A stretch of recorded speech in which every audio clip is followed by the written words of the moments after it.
예, 그러면 토론을 시작하도록 하겠습니다. 이게 하이브리드 방식이 돼서 발표자 두 분, 외국에 계신 두 분은 영상으로 지금 토론에 참여하고 계시고요. 그러니까 발표하신 분의 김석호 교수님께서 세 분의 토론자를 모셨습니다. 법무법원의 지평 대표 변호사이신 임석택 변호사님, 그리고 해양수산부 어업정책관이신 조일환 정책관님, 그다음 서울대 농경제사회부 교수님 김한호 교수님을 모셔서 토론을 갖도록 하겠습니다. 뭐 아시다시피 이게 지속가능한 개발과 그다음에 ESG, 새롭게 뛰어오른 ESG가 이제는 화두인데, ESG는 어떻게 보면 기존에 다 논의되고 있는 사항들이 이렇게 ESG 상에서 이게 카테고리를 시킨 부분도 있지만, 가장 중요한 거는 투자하시는 분들이 과거에는 비즈니스하고 연결이 안 됐는데, 지금 비즈니스 투자하는 분들이 ESG 경영에 대해서 이렇게 약간 관여한다 그럴까, 이렇게 연관이 되다 보니까 그 파급 효과는, 시장에서 미치는 파급 효과는 과거에보다 더 크지 않을까 생각합니다. 아까 동원에서도 발표를 해주셨는데, 그 ESG 경영에 따라서 기존에 시작할 때는 약간 좀 비용 부담이 될 수 있다고 그렇게 하셨지만, 해보니까 약간 포텐셜 리스크도 매니지할 수 있고 여러 가지 그런 베네핏이 있다는 것도 말씀해 주셨는데, 오늘 세 분의 그 토론을 이렇게 간단하게 듣도록 하겠습니다. 순서는 제가 보기에는 그 법무법인 대표 변호사님께서 먼저 해주시고, 그 다음에 김한호 교수님께서 또 해주시고, 마지막으로 해양수산부의 정책 업무를 총괄하시는 조일환 국장님 순서로 이렇게 토론을 하시면 되지 않을까 생각합니다. 토론하시면서 간단하게 자기소개를 해주시고 이렇게 토론을 해주시면 되겠습니다. 토론 시간은 얼마나? 토론 시간은 제가 한 10분 정도를 해주시면, 저 프롬프트 이렇게 뜨니까. 예. 네, 반갑습니다. 저는 임성택 변호사라고 합니다. 법무법인 지평에서 대표를 맡고 있고요. ESG 센터를 만들었는데 센터장을 역임하고 있습니다. 오늘 이 해양 포럼에서 SDGs와 ESG에 관해서 이야기할 기회를 갖게 돼서 매우 영광스럽습니다. 앞서 해외의 연사들 그리고 국내 연사들로부터 이 수산 분야의 여러 가지 이슈들에 대해서 저희가 들을 기회를 가졌습니다. 저는 이제 ESG 전문가로서 ESG 맥락에서 국제사회의 흐름이 어떻게 되고 있는지, 그것이 이제 수산 분야에 어떤 영향을 줄 것인지 짧게 말씀을 드리겠습니다. 제가 ESG 관련해서 이제 뭐 사람들이 많이 궁금해해서 책을 한 권 추천하라고 하면 이제 딱 한 권을 고르기가 어렵습니다만은 자본주의 대전환이라는 책을 보통 추천합니다. 하버드 이제 비즈니스 스쿨의 레베카 핸더슨 교수가 쓴 책인데요. ESG의 흐름을 이처럼 자본주의 대전환이라는 한마디로 요약을 한 것 같아서 현실을 잘 반영하고 있는 것 같습니다. ESG의 국제사회의 동향은 우선 EU와 미국의 동향을 우선 봐야 될 것 같은데요. EU는 제가 보기에는 ESG를 가장 이제 선도하고 있는 그런 지역이죠. 무엇보다도 ESG를 이제 굉장히 최고의 아젠다로 내세우면서 이것을 법적 규제로 만들어 나가고 있는 것을 특징으로 하고 있습니다. 그래서 EU 그린딜을 추진하기 위해서 뭐 EU 기후법을 만드는다랄지, 뭐 공시를 의무화하고 공시 등의 기준을 만들기 위해서 텍소노미라고 하는데요, 분류 체계를 만든달지, 그거와 관련된 지표 체계를 벤치마크 규정이라고 하는데, 이런 삼각 편대를 활용해서 ESG의 흐름을 만들어 나가고 있습니다. 얼마 전에는 이제 기존의 이제 청색 성장, 해양 관련해서 청색 성장 아젠다를 이제 블루 이코노미를 위한, 지속 가능한 블루 이코노미를 위한 어떤 계획으로 발전시키는 내용을 포함하고 있는데요. 또 이제 최근에는 Fit for 55라고 해서 이제 기후 대응을 적극적으로 이제 55%, 90년 수준 대비 55%의 온실가스 배출을 감축하자는 입법안 패키지인데, 거기에서도 예컨대 탄소국경 조정제도랄지 아니면은 이제 해양 분야에 영향을 미치는 뭐 해양 운송에 이제 탄소 배출권 거래제 도입이랄지 내연 기관 자동차의 생산 중지랄지 이런 것들이 이제 망라되어 있습니다. 이제 그 뿐만 아니라 이제 환경뿐 아니라 이제 인권을 대표로 하는 이제 사회 영역에 관한 규제도 굉장히 강화하고 있어서 공급망 분야에서 이제 인권 영향 평가를 의무화하는 법안도 도입이 되었습니다. 이 해양 분야에 관해서도 이제 제가 그 보고서를 뭐 이번 포럼을 계기로 읽어봤는데 굉장히 대담하고 이제 획기적인 그런 여러 가지 제안들을 하고 있습니다.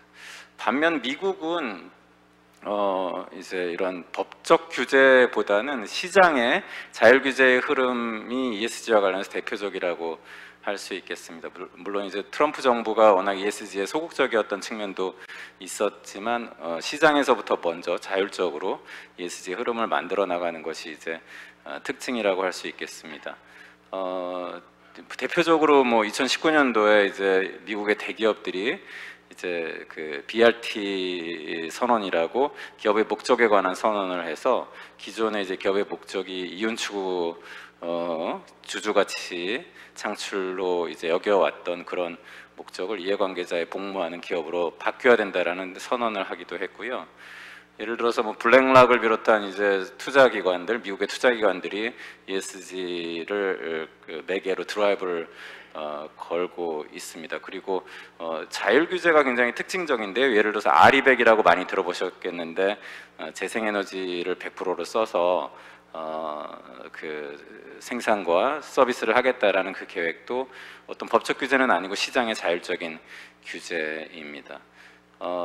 이처럼 이제 ESG는 EU와 미국을 필두로 해서 전 세계에 이제 뭐 최근에 제가 중국이나 베트남이나 뭐 이런 나라들의 흐름을 보더라도 결국 선진국뿐 아니라 이제 개발도상국에서도 관심을 가지는 이슈로 정말 전 세계적인 이슈가 되고 있습니다.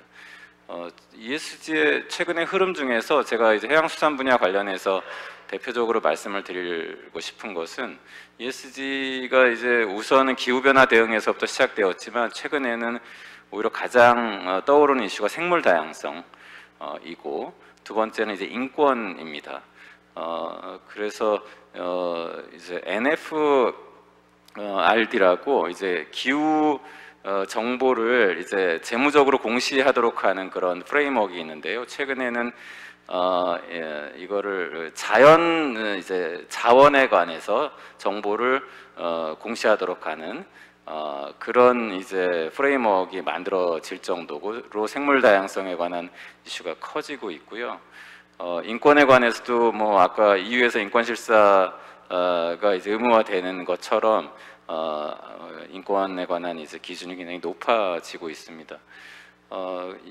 ESG는 제가 생각하기에는 정말 자본주의의 어떤 위기 속에서 자본주의가 스스로를 구제하기 위한 거대한 시장의 변화, 그로 인한 소비자의 변화, 투자자의 변화, 공급망의 변화 이런 것이라고 생각이 되고 그런 변화는 결국 해양수산 분야에서도 아주 직접적이고 결정적인 영향을 미칠 거라고 생각합니다. 아까 MSC 인증 말씀을 하셨는데 제가 유럽에서는 들어보니까 그 소비자들이 그 인증받은 상품을 구매하려고 반드시 수산물을 구매할 때는 인증 여부를 살피고 있다고 하는데 한국에서도 저는 머지않아 그런 흐름이 올 거라고 생각하고 있습니다. 한국의 이제 수산 분야는 아까 동원산업에서 ESG에 관해서 많은 말씀을 해주셨는데 사실 저는 아직은 굉장히 걸음마 단계이다. 동원산업도 이제 지속가능 보고서를 2년에 한 번씩 내다가 처음으로 이제 매년 내기로 하셨다고 하는데 동원그룹 차원의 지속가능 경영 보고서고 뭐 그 2위, 3위 회사들은 아직도 지속가능 경영 보고서를 내지 않는 것으로 제가 이제 알고 있고요. 게다가 수산 분야에 결국 그 보통 ESG 관련돼서 대기업이나 이런 데 주로 규제가 집중되고 있는데 열악한 중소기업 이런 부분들이 많아서 결국 수산 분야의 ESG 생태계를 어떻게 만들 것이냐가 중요한 관건이라고 생각이 되겠습니다. 특히 이제 그런 생물 다양성이나 인권에 관한 강조가 이루어지고 있기 때문에 아까 선원의 복제에 대해서 동원산하에서 말씀을 하셨는데 그런 인권 이슈들, 안전, 뭐 다양성, 뭐 노동 조건 이런 것들까지 점점 이슈가 확장되고 있어서 저희가 오늘 주로 주제는 환경에 관한 이슈였는데 사회 영역에 관한 이슈도 굉장히 중요한 분야로 수산 분야에 이제 제기될 것으로 보입니다. 그래서 결국 이런 수산 분야의 ESG가 활발해지기 위해서는 이런 영세한 사업자들이 ESG를 실천하기에는 매우 어렵습니다. 아까 공시만 해도 예컨대 제가 유럽에서는 현재 최근에 기업 지속가능성 공시 규정을 바꿔서 종래 500인 이상 대기업에 요구했던 ESG 공시 의무를 지금은 전체 기업으로 10인 미만을 제외한 전체 기업으로 확장했거든요. 근데 한국은 아시다시피 지금 주권상장법인 2조 이상의 자산 총액을 가진 법인에게만 그것도 지배구조 공시만 의무화되어 있고요. 내년부터 마찬가지로 2조 이상의 주권상장법인에 대해서만 환경 분야 공시가 의무화되기 시작했습니다. 이처럼 아직 그런 프레임워크가 주로 아주 큰 대기업 위주로 요구되고 있는데 실제 현실에서는 소비자들이나 공급망이나 이런 시장의 변화가 실제로는 어민 혹은 작은 영세 수산업자들한테까지 ESG의 요구가 밀어 닥칠 거라는 것입니다. 그래서 그에 대비해서 적극적인 준비를 할 수 있도록 생태계를 만들고 정부가 지원도 필요하면 하고 그리고 공급망과 시장 차원에서 ESG의 어떤 건강한 생태계를 만들기 위한 노력이 수산 분야에서 진지하게 성찰되고 하나하나 실천되기를 바랍니다. 이상으로 제 토론을 마치도록 하겠습니다. 예, 감사합니다. 전체적으로 국제적으로 ESG 동향에 대해서 얘기하셨고 이거는 흐름은 바꿀 수 없는 대세인데 뭐 말씀하셨듯이 수산 분야가 약간 중소기업도 많음에 따라서 어떻게 ESG 경영을 도입할 건지 정부의 역할에 대해서도 또 말씀을 해주셨습니다. 그럼 두 번째 순서는 서울대학교 김한호 교수님께 마이크를 넘기도록 하겠습니다. 이 프론트의 숫자가 이게 좀 잘못된 것 같은데 요거를 좀 수정해 줬으면 좋겠습니다. 예, 반갑습니다. 서울대학교의 김한호 교수입니다. 저는 주로 그 대학에서 국제무역 통상 분야를 이렇게 연구하고 강의하고 있습니다. 야, 오늘 이 아주 좋은 기회에 참석할 수 있어서 아주 기쁩니다. 여하튼 이 산업혁명이 일어난 지가 약 한 250년이 되었다고 하면은 지난 한 250년 동안 우리 인류가 굉장히 그 정상적인 것이라고 노멀이라고 이렇게 받아들여졌던 것들이 한 250년이 이렇게 자본주의 경제가 정착되면서 흘러오면서 최근에 들어와 가지고 그게 이제 비정상적인 것으로 이렇게 인식되어지고 뭔가 이렇게 새로운 어떤 이 삶을 열어가야 한다는 그런 움직임이 있는 것 같아요. 거기다가 또 최근에는 뭐 우리 모두가 지금 현재 이 거대한 변화, 메가 트렌드라고 하는 이 거대한 변화라는 것을 이야기를 하면서 뭐 예를 들어 보면은 뭐 가장 큰 거대한 변화 중에 하나가 그 자본주의 250년 동안의 어떤 역작용이라고 하는 그 기후 변화, 그 원인이 뭐 어떤 탄소와 관련돼 가지고 탄소 중립, 자, 이런 어떤 거대한 변화 중에 하나가 있고, 그다음 최근에 그 코로나 사태, 그 포스트 코로나 이후에는 또 어떻게 해야 되느냐. 그다음 또 한국과 같은 또 특수한 경우에는 인구가 자꾸 줄어들고 인구가 고령화되어 간다. 뭐 이런 어떤 추세. 거기다가 이제 또 디지털 혁명이라 이래가지고 갑자기 어떤 지식 혁명이 그냥 확 터지면서 뭔가 과거 250년 동안 이렇게 우리가 정상으로 생각했던 것이 이 그대로 받아들여질 수 없는 어떤 새로운 시대에 들어왔다. 그래서 인류는 뭔가 새로운 어떤 이런 거대한 변화에 대응을 해야 되는데 개인적인 차원에서나 사회적인 차원에서나 국가적인 차원에서 그리고 또 글로벌 차원에서 이 거대한 변화에 대응을 해야 되는데 이 거대한 변화의 어떤 대응에 있어서 기준 역할을 하는 게 이제 새로운 어떤 이 목표점을 향해서 인류가 나가야 되는데, 그 기준 역할을 하는 것이 오늘 우리가 키워드로 삼고 있는 SDG, 그 다음에 ESG가 아닌가, 이런 어떤 생각을 해봅니다. 그래서 이 새로운 어떤 전환의 어떤 기준이 되어지는, 여기에 맞는 어떤 전환을 해야 된다는 거겠죠. 이제 SDG나 ESG. 근데 제가 지금 여기서 이제 문제를 좀 이렇게 나름대로 생각해 보면, 물론 이게 아직 초기 단계라서 뭐 그럴 수도 있지만, 그 접근 방법이 굉장히 어떤 의미에서 보면은, 예를 들어 보면은 하여튼 ESG라고 하는 것이 기존에 250년 동안 기업의 어떤 경영 활동에 있어서 재무적인 어떤 이윤 극대화만 추구해 왔다. 그래서 그걸 어떤 비재무적인 어떤 목적으로, 그 기업의 화폐적 영리 추구를 비재무적인 어떤 그 ESG 극대화를 어떤 새로운 어떤 기업의 목표로 뭐 전환시킨다고 하면은, 이게 어떻게 보면 굉장히 비재무적인 목적 달성을 비시장적인 방법으로 접근해야 된다는 것이 강조되어지는 듯한 느낌. 물론 이게 이제 초기라서 그런데, 그러나 제가 생각할 물론 시장의 어떤 원리가 다 어떤 그 효율적인 원리일 수는 없지만, 그래도 이런 어떤 새로운 어떤 접근 방법이지만 역시 그 접근에 있어서의 효율성 추구는 역시 시장적인 어떤 방법이 또 일부 강조돼야 되지 않나 하는 것도, 그 점을 제가 오늘 좀 지적해 보고 싶습니다. 오늘 그 첫 번째 이렇게 오늘 발표해 주신 매튜 교수님이십니까? 매튜 교수님도 그 신기술 이 어답션, 기술 채택. 그 다음에 두 번째 그 MSC를 발표해 주신 그 패트릭, 그 미스터 패트릭 그 발표 내용.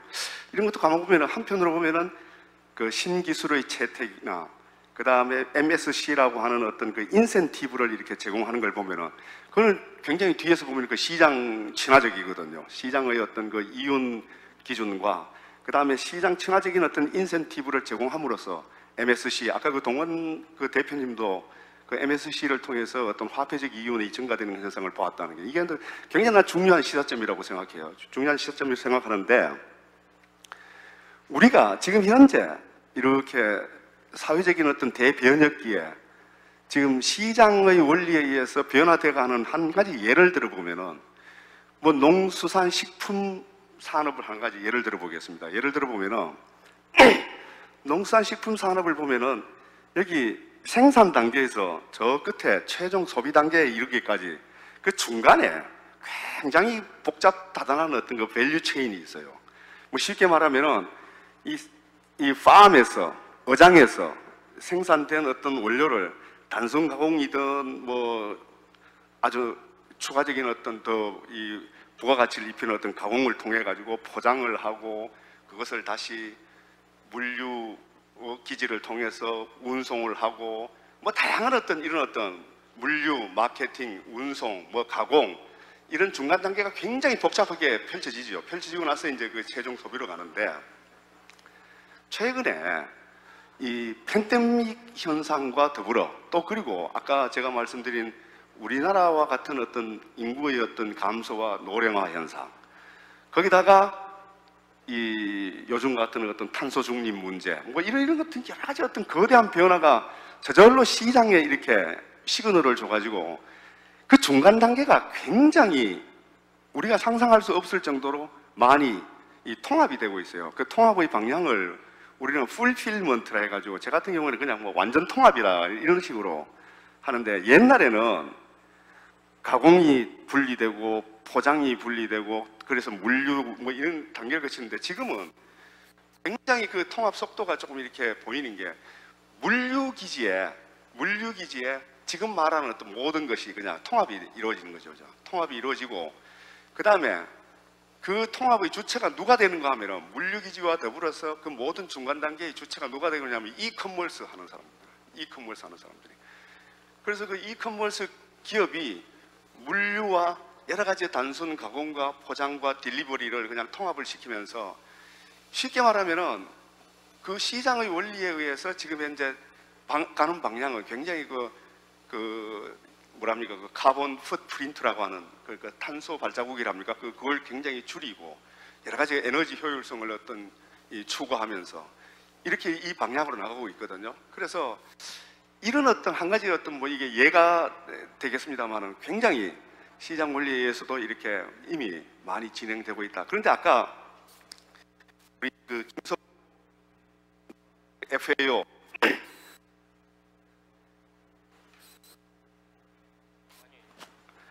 여러 가지 어떤 지표에 의한 접근을 이렇게 굉장히 이제 많이 하죠. 그러니까 이제 국제기구와 그 다음에 어떤 국제기구에서의 어떤 그 큰 목표 달성을 위해 가지고는 그 굉장히 어떤 타겟을 세분화시키고 그것을 어떻게 임플리멘테이션 해야 되고 그것을 측정을 해야 되다 보니까 지표 작업을 안 할 수가 없죠. 근데 이제 우리가 가만히 보면은 지표가 세분화되고 지표가 이제 될 때 어떤 경우에는 그 지표가 장기적으로 추구하는 목적은 굉장히 어떤 숭고할 수 있어도 이 단기적으로는 굉장히 어떤 시장 질서에 있어서는 굉장히 장벽으로 또 작용할 수가 있어요. 어떤 지표가 시장의 원리를 제약한다든가 아니면 하나의 어떤 어떤 굉장히 어떤 반시장적인 어떤 그 지표도 나올 수가 있거든요. 그래서 제가 뭐 그 지표에 대해서 깊이 연구한 것은 아니지만 우리가 어떤 국제기구나 아니면 한국 내에서 지표를 이렇게 만들 때는 굉장히 그 단기, 중기, 장기적인 어떤 그 시장에 대한 효과, 시장에 대한 영향 이런 것을 고려를 하면서 굉장히 그 깊은 연구와 여러 가지 어떤 우리가 추구하는 방향 이런 것들을 부합할 수 있는 어떤 그런 기능이 제대로 작동될 수 있는 어떤 그런 지표 개발이 돼야 되지 않겠나 하는 그런 생각을 해봅니다. 그래서 요약하면은 오늘 우리가 이야기한 SDG나 ESG 이거는 뭐 우리가 거스를 수 없는 어떤 방향이 되어버린 것 같아요. 이제 우리가 이제 나가야 될 방향이 됐는데 그것들이 지향하는 어떤 목표 달성은 지금 현재 굉장히 어떤 그 국제 기구 중심으로 또 아까처럼 어떤 국제 비영리 단체 중심으로 하나의 어떤 그 도덕적 운동 중심으로 이런 식으로 자꾸 이렇게 흐르다 보면은 물론 뭐 초기니까 그럴 수도 있지만 또 그것을 완전히 배제하자는 건 아닙니다. 그러나 그것도 중요하지만 역시 어떤 시장의 어떤 힘에 의해서도 우리가 추구하는 목표가 지금 현재 진행되고 있다. 어떤 경우에는 그래서 그 시장의 나름대로 어떤 인센티브가 될 수 있는 그런 어떤 지표 뭐 이런 것들이 상호 보완적으로 만들어진다 하면은 우리 인류는 좀 더 빨리 어떤 그런 궤도에 진입하지 않을까 하는 어떤 그런 생각을 해봅니다. 네, 감사합니다. 예, 토론 감사합니다. 다음은 해양수산부 조일환 국장님 순서인데요. 교수님이 말씀하신 경제적인 인센티브도 있겠지만 정책적으로 SDG 달성과 ESG 혁명을 정부 차원에서 모티베이션하고 인센티브하는 그런 것도 있을 수 있는 건데 조일환 국장님의 순서로 넘기겠습니다. 예, 해양수산부 어업자원정책관 조일환입니다. 반갑습니다. 앞서 5분의 발표와 그리고 2분의 토론 잘 들었습니다. 그야말로 지금 그 ESG 경영 그리고 SDG가 최근에 화두가 되고 있는데 오늘 이 토론회가 앞으로 수산업이 새로운 방향을 설정하는 데 많은 도움이 될 것 같습니다. 사실 SDG도 그렇고 ESG도 그렇고 핵심 개념은 뭐 동일합니다. 지속 가능성인데 이 지속 가능성은 사실 이 수산 분야에서는 오래전부터 사용해 오던 개념입니다. 왜냐하면은 이 수산 자원 자체가 재생 가능한 천연 자원이기 때문에 이 지속 가능성이 수산 자원 관리의 최대 관건입니다. 예를 들어서 1982년도에 제정된 UN 해양법 협약 이 수산 분야의 주요 내용이 뭐냐면은 최대 지속적 생산량 그러니까 Maximum Sustainable Yield에 기반한 수산 자원 관리가 주요 내용입니다. 그리고 또 여기에 기초해 가지고 UN Fish Stock Agreement나 아니면 FAO의 Responsible Fisheries 같은 국제 규범들이 만들어지고 이행되고 있는데 불행히도 지금 전 세계적인 수산자원 감소라는 그 추세를 되돌리지는 못하고 있습니다. 우리나라는 좀 더 문제가 심각합니다. 지금 아까 그 FAO 국장님께서 말씀하신 것처럼 전 세계 그 어선업 어획량은 지금 정체 상태에 있는데 우리나라 어선업 어획량은 지금 최고 많을 때가 1986년도에 172만 톤이었는데 이것이 지금 최근에는 90만 톤으로 거의 지금 반토막이 났습니다.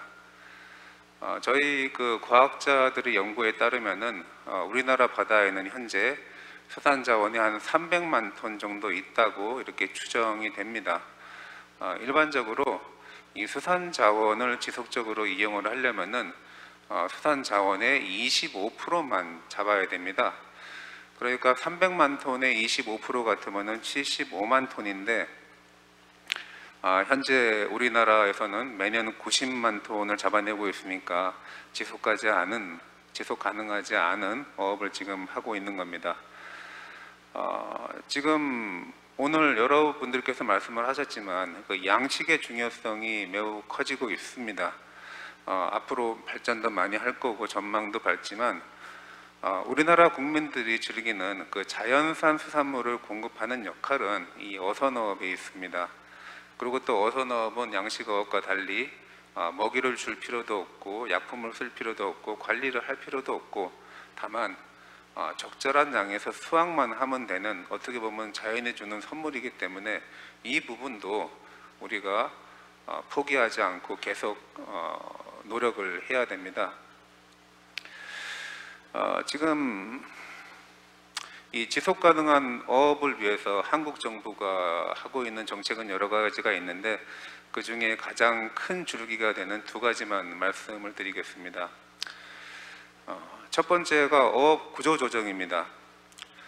우리나라는 사실 그동안에 그 어업 구조 조정을 많이 해왔습니다.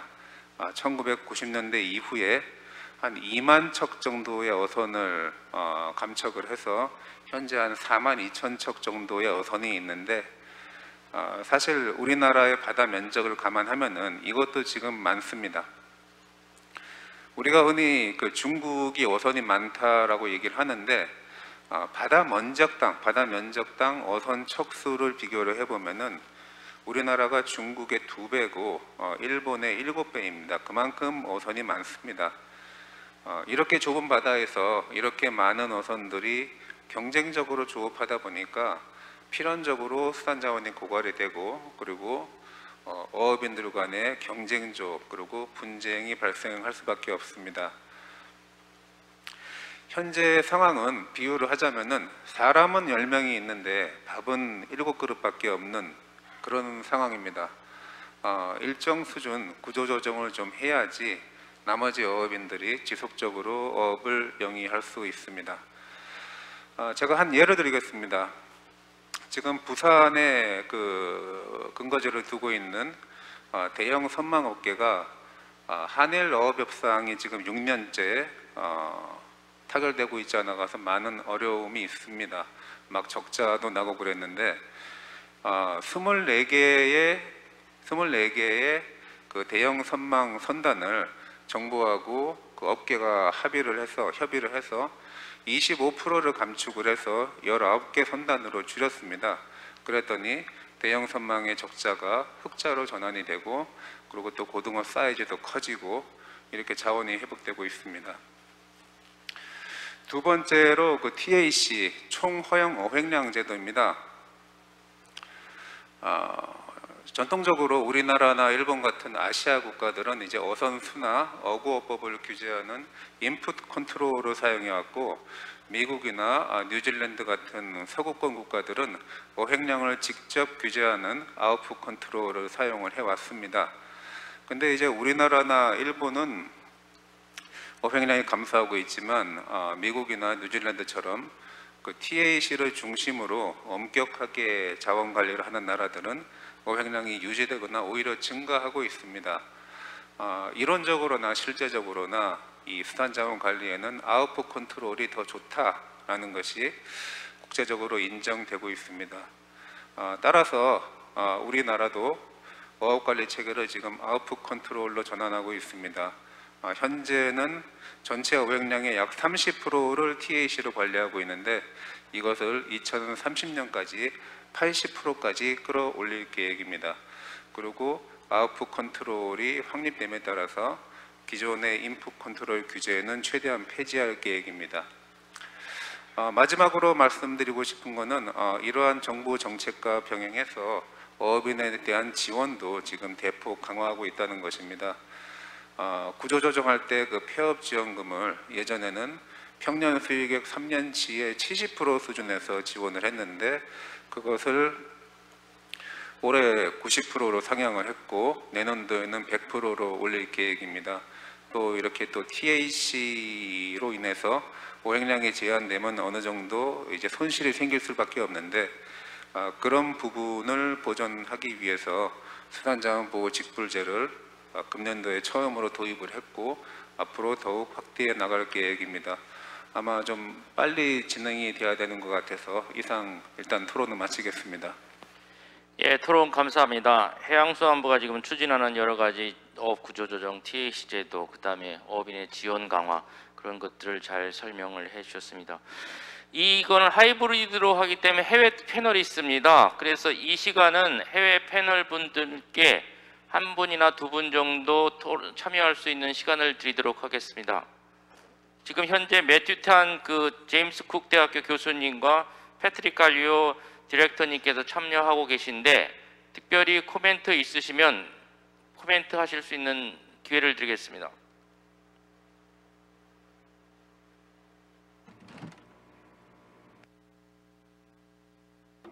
네, 제가 먼저 말씀을 드리는 게 좋을 것 같습니다. 네, 정말 탁월한 회의였다라는 말씀을 드리고 싶습니다. 우리의 이런 모든 논의를 통해서 결국 한마디로 귀결을 할 수 있을 것 같습니다. 지속 가능성입니다. 우리가 어떻게 하면 지속 가능하게 이런 어업을 유지할 수 있을 것인가 하는 것이죠. 그런데 우리가 살아가는 동안에 뭔가 우리는 최소한 어획량이 줄어들지는 않을 거고 우리가 먹고 사는 데는 문제가 없을 거라는 겁니다. 하지만 우리 자녀 세대가 되면 이런 부분에 대해서 염려를 하지 않을 수가 없습니다.